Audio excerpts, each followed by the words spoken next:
into it. Habit number 5, alcohol. Let me start by saying something that might surprise you. I am not here to tell you that drinking is going to kill you. Most men have heard that message so many times it stopped landing years ago. What I want to talk about is the pattern, because that is where the real damage lives. The average impact of alcohol on a man's life expectancy sits at around 2 to 3 years. That sounds almost tolerable, but that is the average. The men who binge, who hold it together all week and then go hard on Friday and Saturday night, those men can lose far more than that.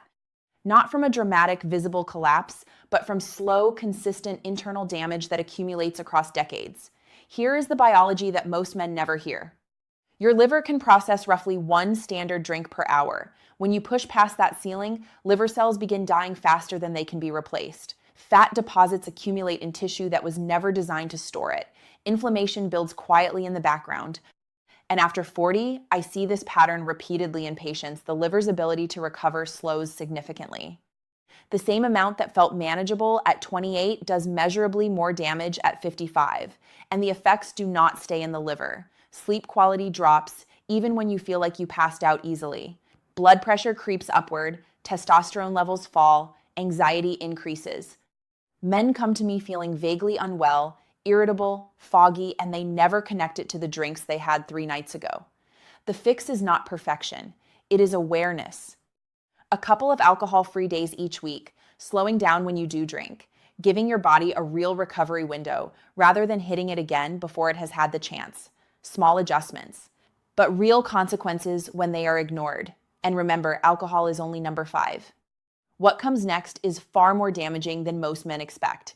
Habit number 4, chronic stress. Number 4 is something that walks into my practice wearing a disguise almost every single week. It does not look like a health problem. It looks like a busy man doing what busy men do.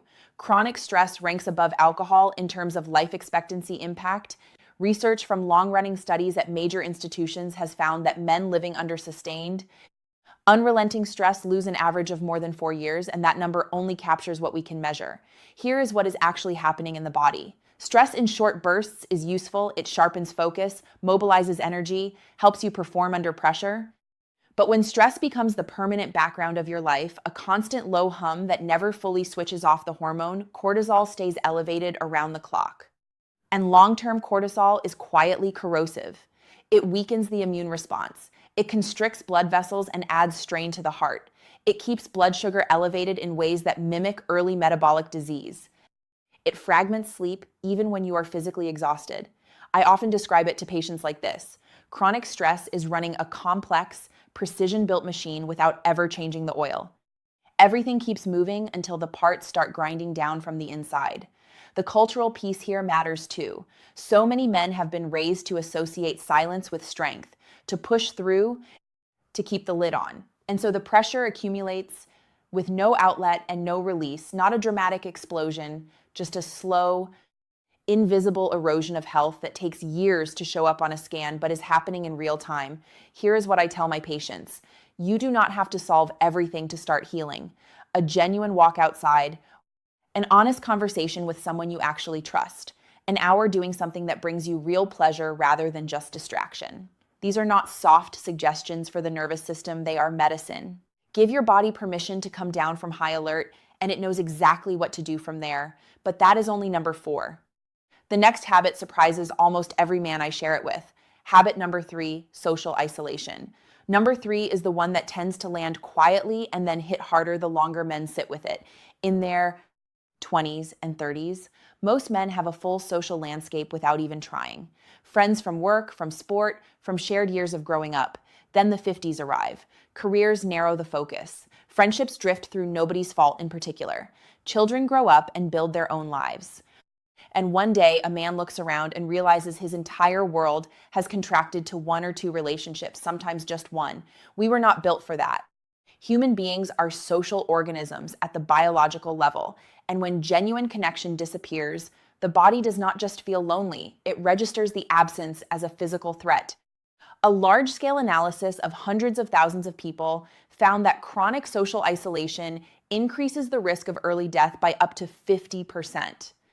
That places it on par statistically with decades of heavy smoking, and unlike smoking, there is no visible warning label. Isolation does not announce itself.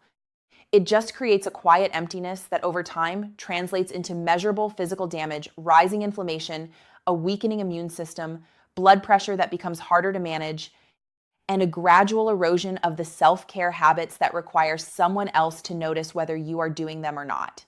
Social isolation does not necessarily mean living alone.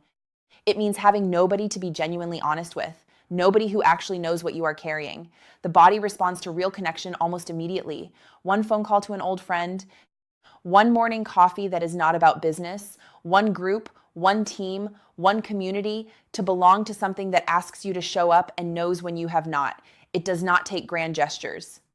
But it has to be real, because genuine human connection does not just improve how you feel. The research is clear, it extends how long you live. That is number 3. And what comes next sits even higher on this list. Habit number 2, poor sleep. Number 2 is the habit I find myself talking about more than almost anything else in practice, because the gap between how seriously men take it and how seriously it deserves to be taken is enormous. Sleep ranks above chronic stress, above social isolation. And most men treat it like a flexible resource they can borrow from whenever life gets busy. Here is the reality your body is living while you are convincing yourself 5 or 6 hours is fine. During sleep, your heart rate drops to allow genuine cardiovascular recovery. Your brain clears out metabolic waste products that accumulate during waking hours. Hormones are regulated, tissue is repaired, and immune function is actively reinforced. When you consistently cut that process short, none of those systems get to complete their work. The cardiovascular effects alone are significant. Blood vessels stiffen, blood pressure rises, and the heart works harder to compensate.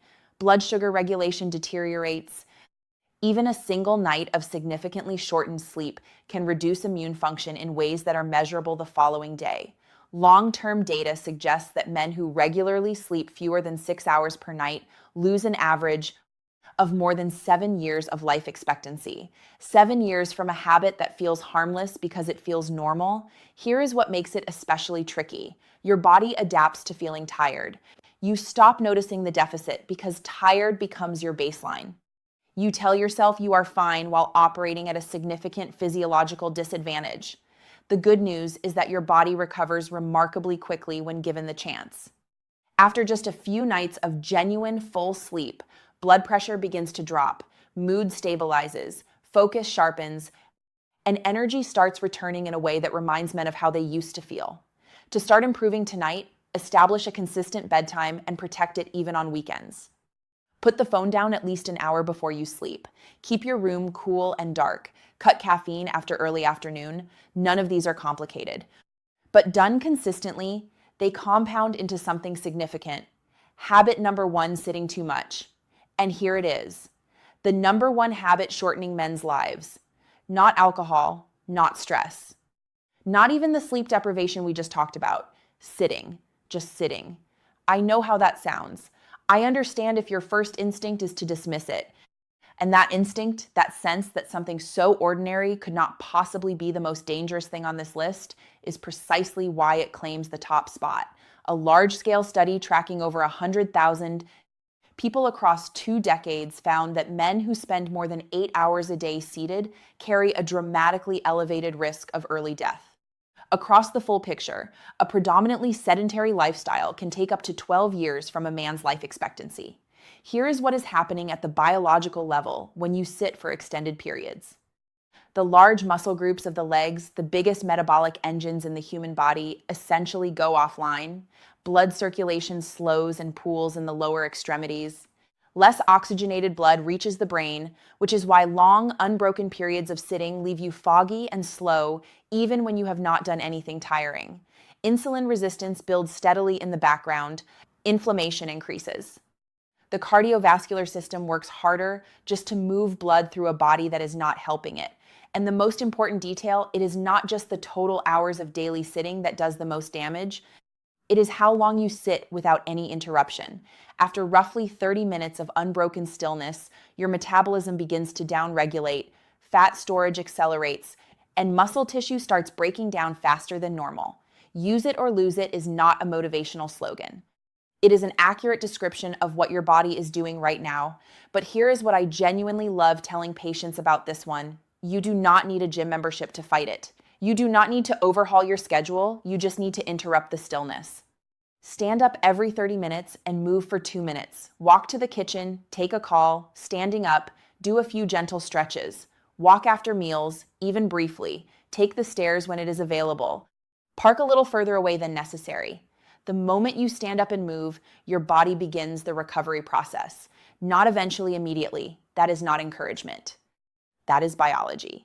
When you look at all 5 together, one truth becomes impossible to avoid. Men do not lose their health in a single dramatic moment.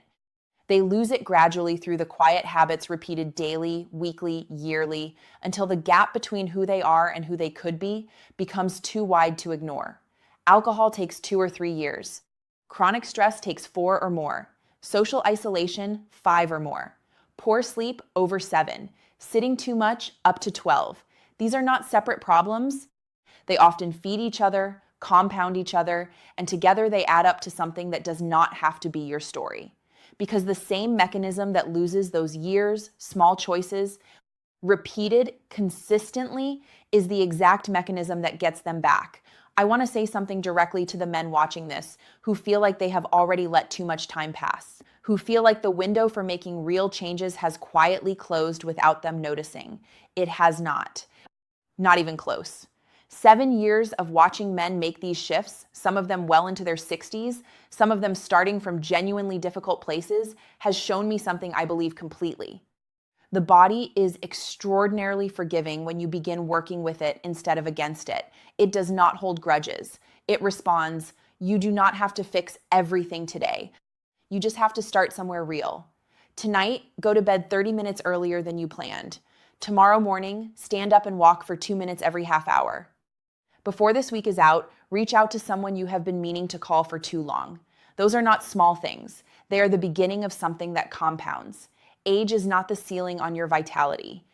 The men who feel genuinely strong and alive in their 60s and beyond did not stumble into that. They made decisions, small ones, repeated over time.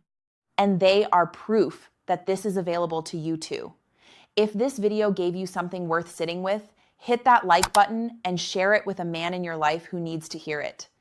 Subscribe so you do not miss what is coming every week. I share honest, practical guidance for men who want to live not just longer, but better. And leave a comment right now. Tell me where you are watching from and tell me honestly, which of these 5 habits is hitting closest to home for you?